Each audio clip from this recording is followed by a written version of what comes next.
دیارە لە درێژایی مێژوودا هەر شەڕێکی ناوخۆ کە شەڕی ناوخۆی ئەمریکا یەکێک لە هەرە خوێناوی ترینیانە جگە لە مردن ماڵوێرانی و کارەسات هیچی بەدوادا نەهێناوە و لە کۆتاییدا هەردوو بەرەی شەڕ پێکەوە دانیشتون و ئاشبوونەتەوە و هەرێمی کوردستانیش چەندین شەڕی ناوخۆی بەخۆیەوە بینیوە کە تا ئێستەش برینەکانی ساڕێژ نەبوونەتە. دکتۆر کامەرامەتێک مامۆستای زانستە ڕامیاریەکان لە زانکۆی ساڵەحەدین کە لە هەولێرەوە لە ڕێگای سکایپەوە لەگەڵماندایە لەسەر فەیسبووکەکەی باس لە مەترسی تەقینەوەی شەڕێک دەکات لە نێوان پەکەکە و پارتی و دەڵێت دەهۆڵی ئەو شەڕە ناوخۆیە بوەستێنن. دکتۆر کامبران دیسان سوپاس بوو بەشداریتان لە بەڕامەکەمان بۆ ئەو ترسە لا ئیوە دروست بووە.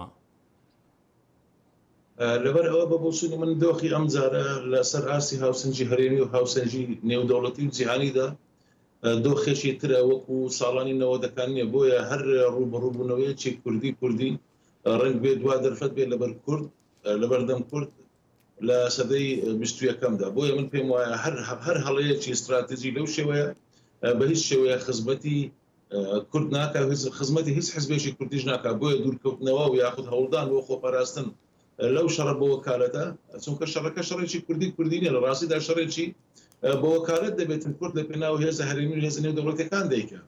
ئەمە دەزانین شەڕەکە بۆ ئەوەیە کە دیوارێک لەسەر دەریای سپین ئاوڕاست تا وەکو سنوورەکانی ئێران لە بەردەم نەفوزی ئەمریکا دروست بکرێت. رووسیا دەوێت ئەمریکا لە خۆی نزیک لە خۆی دوور بخاتەوە.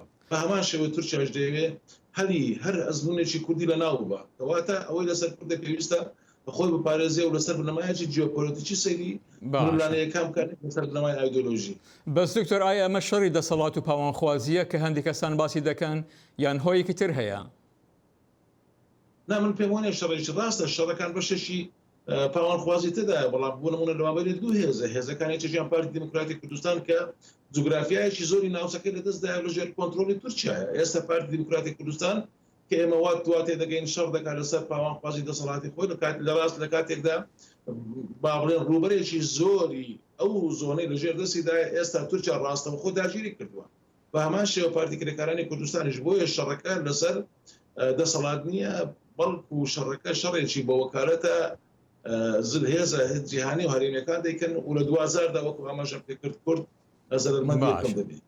دکتۆر لە ئەگەری کە هیواداری نەهاتنە ئارایی شەڕێکەوە کێ لە ڕاگەیاندنی ئەو شەڕەدا بەرپرسە؟ سەرۆکی هەرێم، سەرۆک وەزیر، سەرۆکی پەرلەمان، وەزیری بەرگری یان کاروباری پێشمەرگە یان خودی پارتی وە کام هێزی پێشمەرگە تێدا بەشداری دەکات؟ بەڕاستی لە هەرێمی کوردستان تاوەکو ئێستا حزب حکوم دەکات، دەستگا حکومیەکان تاوەکو ئێستا لەژێر کۆنتڕۆلی حزبن. لەبەرەوە ئەو حزبەی کە ئیدارەی ئەو ناوچەیە دەکات ڕاستەوە خۆ ئێستا شەڕەکە ئیدارە دەکات، ئەو بەرپرسیار یەکەمە.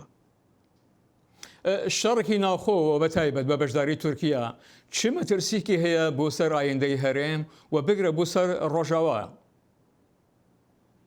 بێگومان ئێستا تورکیا دەیەوێتن لە دۆخی لە کاتێکدا دوو هێرش بکات، هێرشێک بۆ ڕۆژئاوای کوردستان و هێرشێکی ناڕاستەوخۆ لە ڕێگەی پارتە هاوپەیمانەکانی بۆ سەر قندیل، کەواتە تورکیا دەیەوێت کورد بە شەڕ لایەک شەڕی ناوخۆ مەشغول بکات بۆ ئەوەی قندیل مەشغول بێت تاوەکو نەتوانێت بە هیچ شێوەیەک یارمەتی ڕۆژئاوای کوردستان بدات، لەلایەش کە دەیەوێت ئەزموونی ڕۆژئاوای کوردستان تێک بشێنێت. لە ڕووی استراتیژیشەوە ئەو هێرشەی کە تورکیا دەیکات دیارە لە باشووری کوردستانیش تەنانەت خودی هاوپەیمانەکەی خۆی ئابڕوقەت دەدرێت. ئەگەر تەماشای ناوچەی پارتی دیموکراتی کوردستان بکەیت، ئەگەر تورکیا سنوورەکانی سەرەوەی بگرێت لە خوارەوەی سنوورەکانی عێراقەیە، پارتی دیموکراتی کوردستان وەکو هێزێکی ئابڕوق قەدرا ئەو کاتە ئیرادەی خۆی زیاتر لەدەستدەدا. لەبەر ئەوەیە کە شەڕەکە من پێم وایە زۆر کە زوان نیشان دەدەن کە پارتی لە بەرژەوەندی پارتی و زۆر لایەنی هەردوو لای بەداخەوە بە شێوەیەکی نەزانانە دەهۆڵ بۆ ئەو شەڕ دەکتن، بەڵام من پێم وایە شەڕەکە ئەو زارشی ئابڕوقەدانی بزوتنەوەی کوردی بە شێوەیەکی گشتی.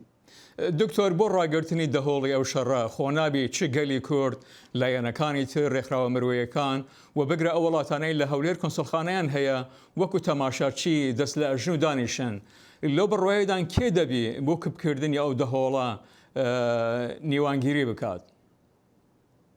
بەر لە هەموو شتێک ئەو دوو حیزبە خۆیان دەبێت لە ئاسی بەرپرسیارەتی دابن و لە خۆراکەکە تێبگەن، لەبەر ئەوان خۆیانن دۆخەکە بەو شێوەیە ئاڵۆزە دەبن و خۆیانن کە بە وەکالەت ئەو شەڕە بڕێوە دەبن. لا هێشتر من پێم وایە پارتەکانی تر ئەوان حیزبانەی کە لە کوردستان داهان ئەوان ڕۆڵێکی پۆزتیڤانە ببینن، بێدەنجی ئەوان بەڕاستی ڕازیبوونیانە بەدۆخەوە من بەو دۆخە بە بۆچوونی من هەموو تاچێکی کورت پێویستە ئەوەی لە دەستی دەبی کا بۆ ئەوەی ئەو شەڕە ڕوونەدات. دکتۆر کامرامانتێک مامۆستای زانستە ڕامیاریەکان لە زانکۆی ساڵەحەدین زۆر سپاس بۆ بەشداریکردن لە بەرنامەی ئەمڕۆمان.